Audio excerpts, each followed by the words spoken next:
हार्दिक स्वागत करता हूं दोस्तों।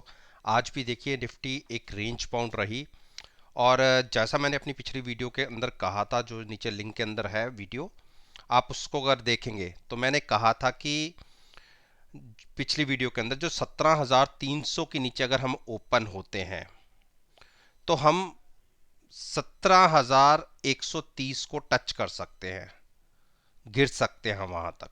और आज तो हम उसके नीचे तक भी गए। और आप अगर आज का लो देखेंगे तो 17,145 के आसपास का था, यानी 17,130 की मैंने बात करी थी, 17,145 तक हम गिर गए। जो आज का लो देखेंगे आप, देखिए ऊपर 17,141 का दिखा रहा है। और मैंने इसके साथ साथ एक चीज और भी कही थी कि अगले 2 दिन तक निफ्टी 17,000 टच कर सकती है। आज का दिन बीत गया, आज हमने 141 तक चले गए, 17,141 के आसपास। और अभी भी मैं अपनी बात पर कायम हूं, हम कल के दिन में 17,000 तक गिर सकते हैं। आज सभी जानते हैं आप कि अमेरिकन मार्केट बंद है, तो वहां से तो हमें कोई रिएक्शन मिलना नहीं है। जो भी परफॉर्मेंस रहेगी हमारे अपनी मार्केट की रहेगी, वर्ल्ड न्यूज को देखते हुए भी। और जैसा आप स्टेप बाय स्टेप पिछले 4 दिन से एक निफ्टी का क्लोजिंग प्राइस देख रहे हैं, रोज नए लोज की तरफ हम बढ़ रहे हैं। और अभी भी निफ्टी, अगर एसजीएक्स निफ्टी की बात करें तो 17,151 के आसपास अगर राइट साइड पर आप देखेंगे तो वहां पर ट्रेड कर रही है, यानी आज का जो हमारा लो था बिल्कुल उसके आसपास। और पिछली वीडियो में मैंने यह भी कहा था कि 17,400 के ऊपर हम क्लोज देंगे या ट्रेडिंग करना शुरू करेंगे तो ही बाइंग की एक स्ट्रेंथ दिखेगी, जो ऐसा आज के दिन में बिल्कुल नहीं हुआ।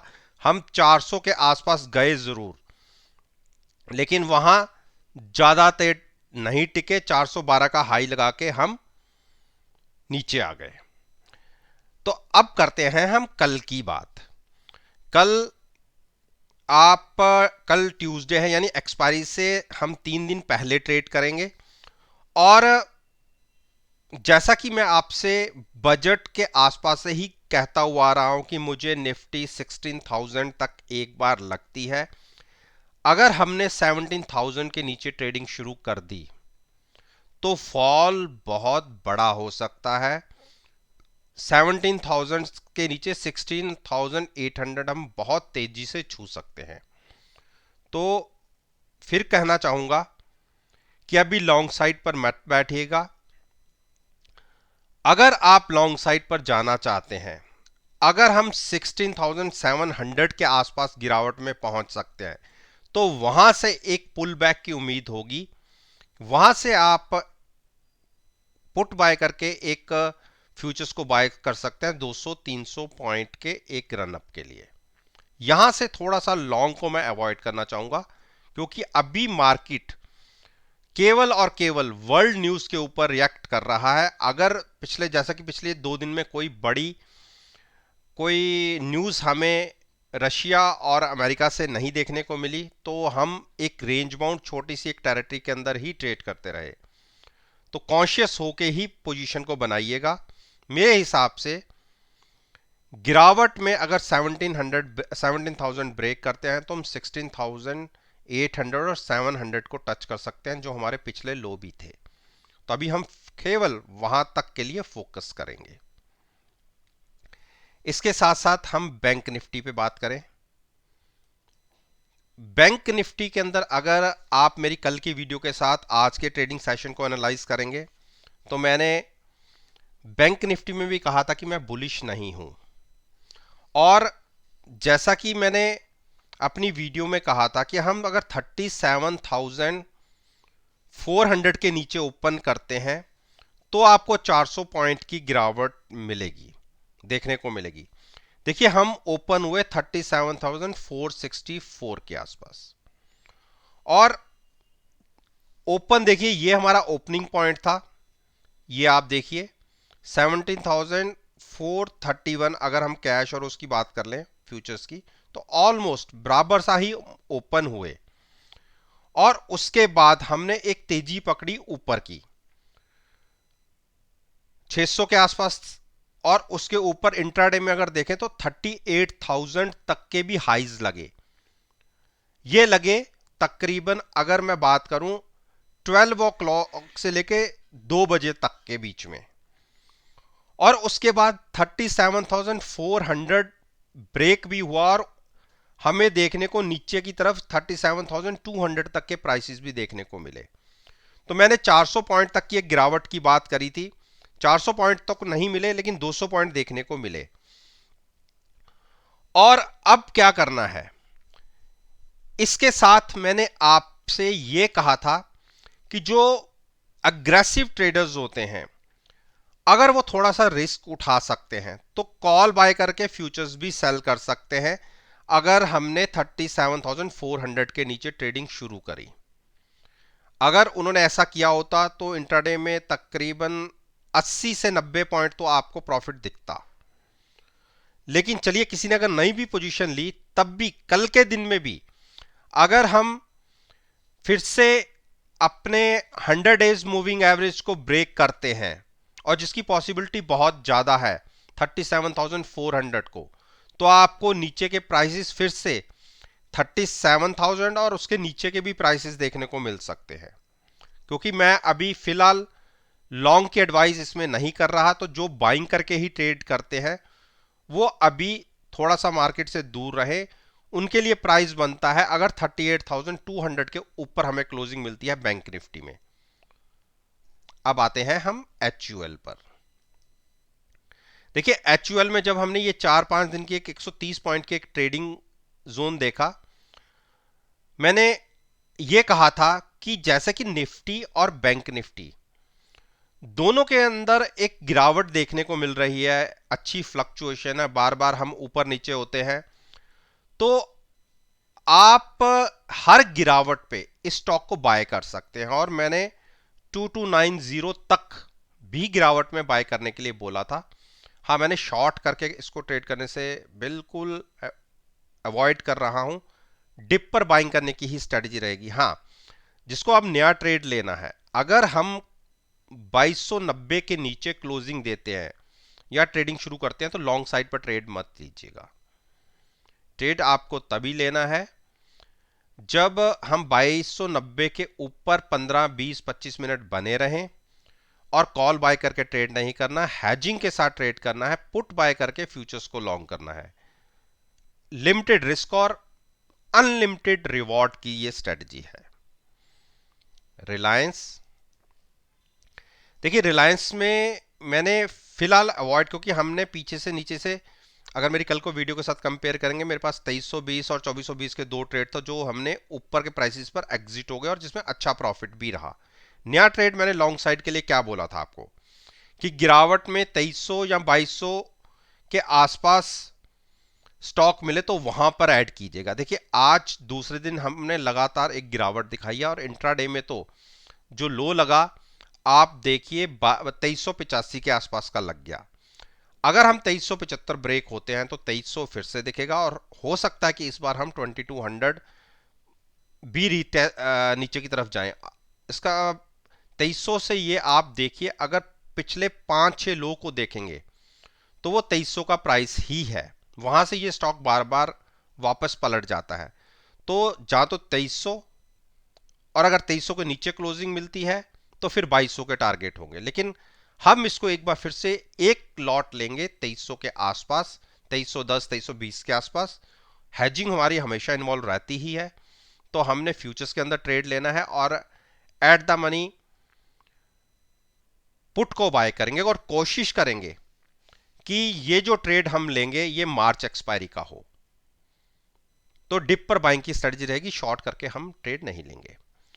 HDFC बैंक, अगर आपने मेरी कल की वीडियो नहीं देखी तो लिंक में वीडियो है, आप उसको जरूर देखिएगा। उसमें जैसे हमने पहले कई बार हमने 1460, 1475 के आसपास 2-3 बार ट्रेड लिए जिसको हमने ऊपर एग्जिट किया।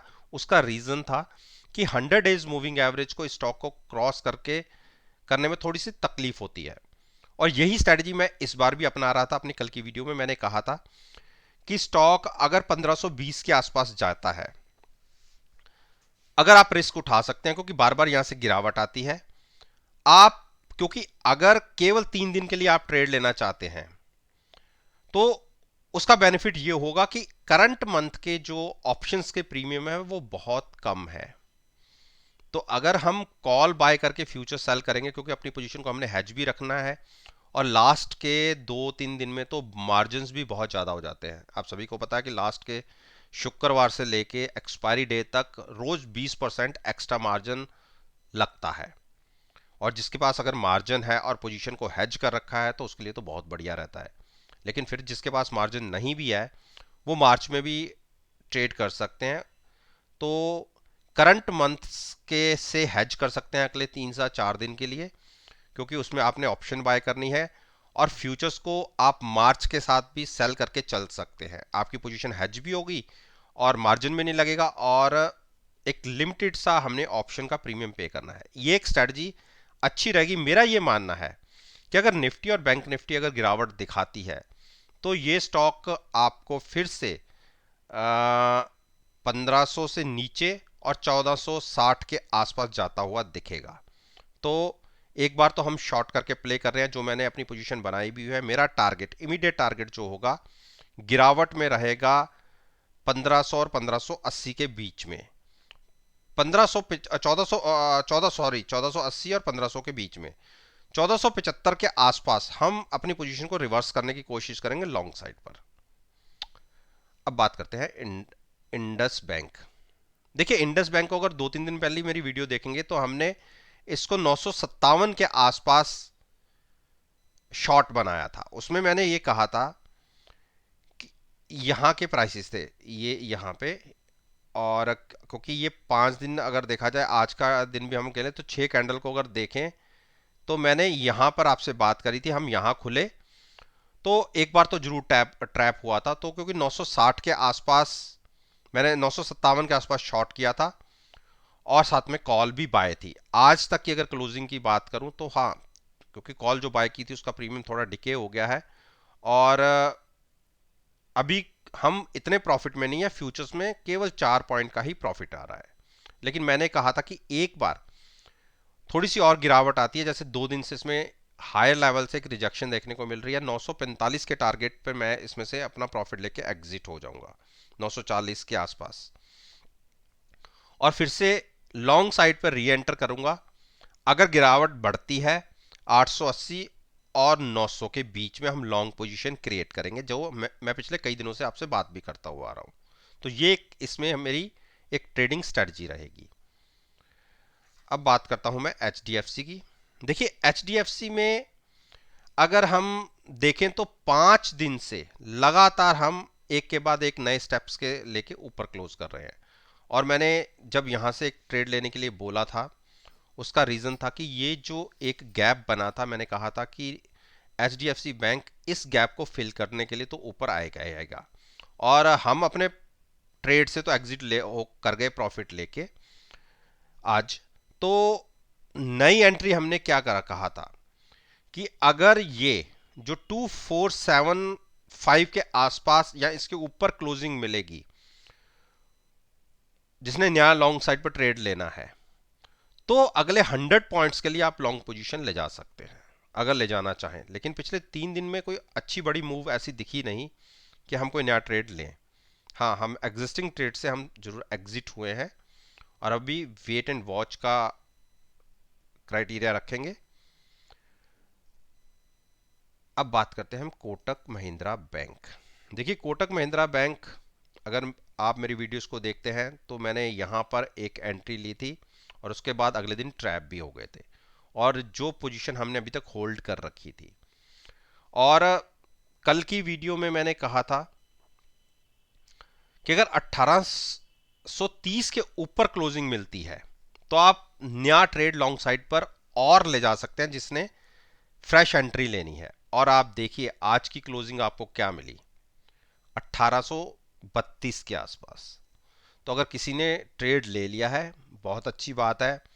एक बड़ी रेजिस्टेंस के आसपास हम क्लोज हुए हैं, और यहां से भी जो पोजीशन लेनी थी वो हैजिंग के साथ ही लेनी थी, पुट बाय करके फ्यूचर्स को लॉन्ग करना है।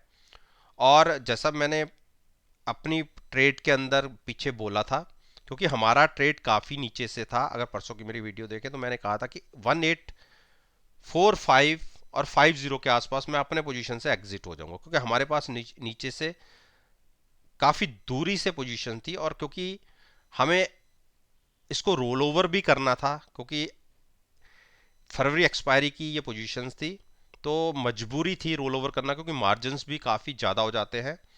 तो इसलिए हम एग्जिट हो गए, और अभी हमने कोई पोजीशन इसमें ली नहीं है।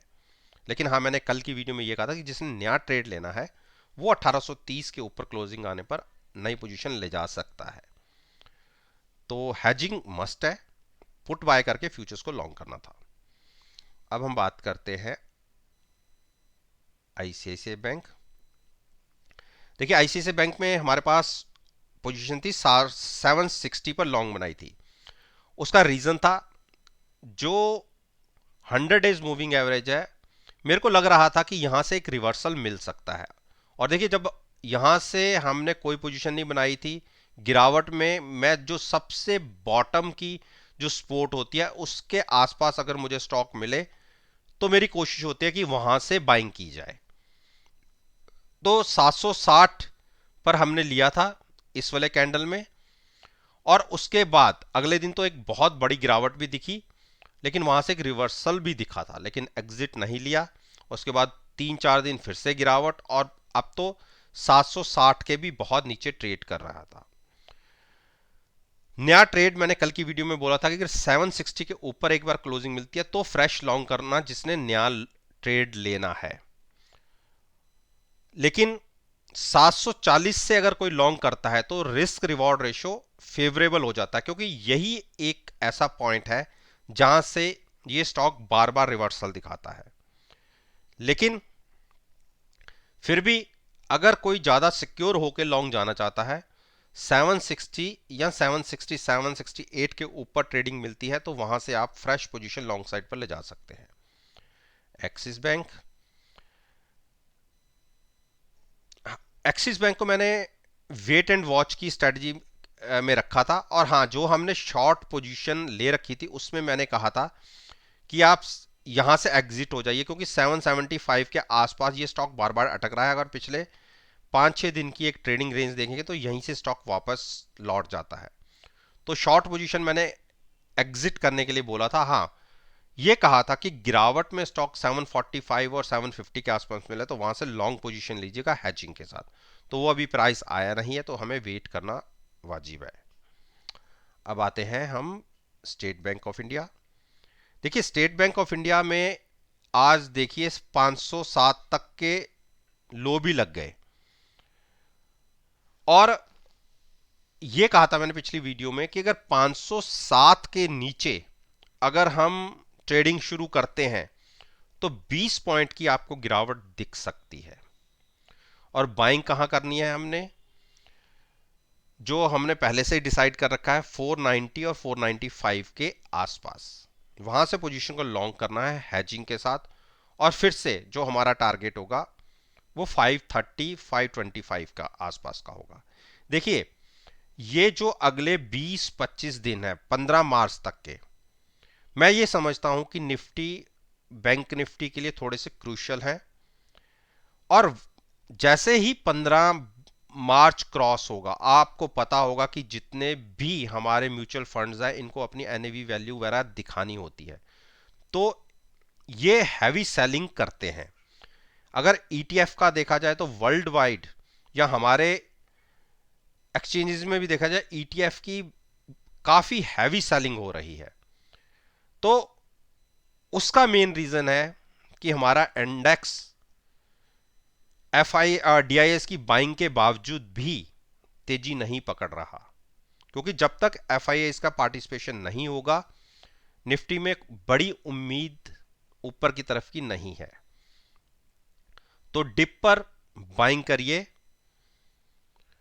ऊपर के रिसेंटली जो हाई है वहां से 10 से 15% आपको अगर स्टॉक नीचे मिलता है तो लॉन्ग करने में कोई भी दिक्कत नहीं होनी चाहिए।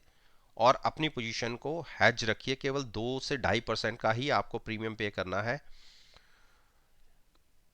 इस तरीके से आप फ्यूचर्स के अंदर ट्रेड लीजिए। तो दोस्तों, उम्मीद करता हूं कि आपको मेरी ये वीडियो पसंद आई होगी।